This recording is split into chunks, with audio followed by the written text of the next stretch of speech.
हाई ला भाई पैसा।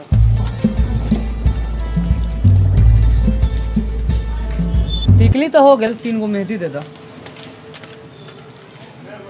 इधर मौगाट कहीं के टिकली आ मेहंदी लाल बरन। ओ भाई घर में मेहरारू ना आवा का? बात तो तोरा उसे का ले दियो के हौ रे? अरे हाउ तो मेहरारू के बेचते, मौगाठी वाला काम करत रहा। रे साला तोरा सामान बेचस मतलब हो, सामान बेच। इधर पैसा लाओ पैसा। का रे काहे ऐसे गहकी के बोलत रही रे? गहकी भगवान नु होगल है। अतड़ी भगवान के, हमरा दुकान में भगवान के जरूरी नहीं के, हमरा दुकान में जरूरी बा लक्ष्मी के। लक्ष्मी? हाँ रे साला एको गो लड़की आवते नहीं के साला दुकान में। साला दुकान में रहबे तो लड़की अतौ, सामान बेचे के हनु तो गांव में चल, एक बार कहतो भैया हेने आवो। रे साला रे काहे मरले हरे? भाग साला, भैया कहते थे कौन जतई रे? साला हमार टिकली आ मेहंदी बिकाओ चाहे ना बिकाओ, ये रहा। रे साला गलती हो गेल, कह भैया जी ना सैया जी कहतो ये सैया जी हेने आवो आ मेहंदी लगावो। सचो तोहर कसम, चल मेहंदी उठाओ, चल तोरा के चमत्कार दिखावो तनी।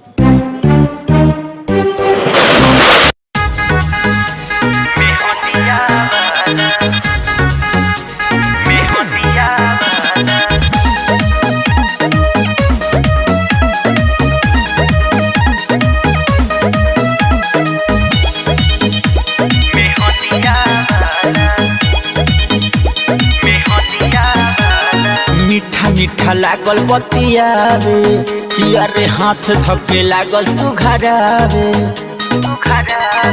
का हम मीठा मीठा लागल बतियावे, किया रे हाथ धके लागल सुघरावे।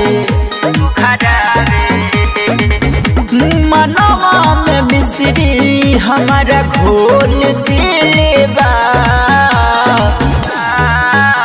मेहंदिया वाला छापही में मेहंदी हमके आई लव यू बोल देले बा। मेहंदिया वाला छापही में मेहंदी हमके आई लव यू बोल देले बा।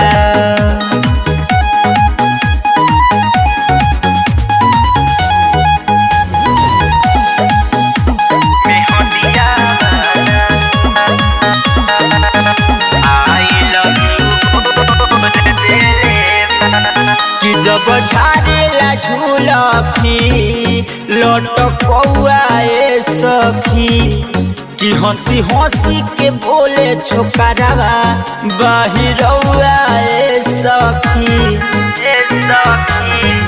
कि जब झाड़ेला झूलफी लटकौआ ए सखी, कि हंसी हंसी के बोले छोकरावा बाहिरौआ ए सखी।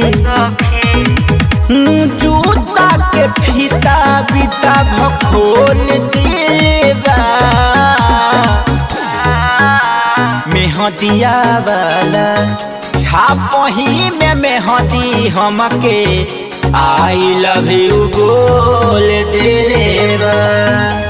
मेहंदिया वाला छापही में मेहंदी हमके आई लव यू बोल देले बा।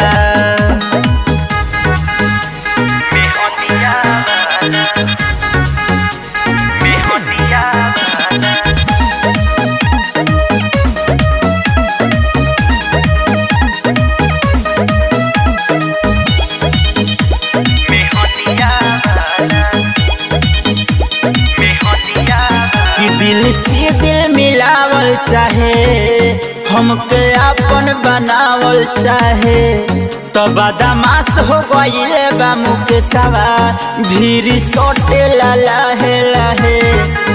बहुत बदतमीज है। तो दिल से दिल मिलावल चाहे, हमके अपन बनावल चाहे, तो बदमाश हो गइले बा मुकेशवा भीरी सोटे लहे लहे। शुभम के वीडियो वाला रोल देले बा, मेहंदिया वाला छापही में मेहंदी हमके आई लव यू बोल देले बा। मेहंदिया वाला छापही में मेहदी हमके आई लव यू बोले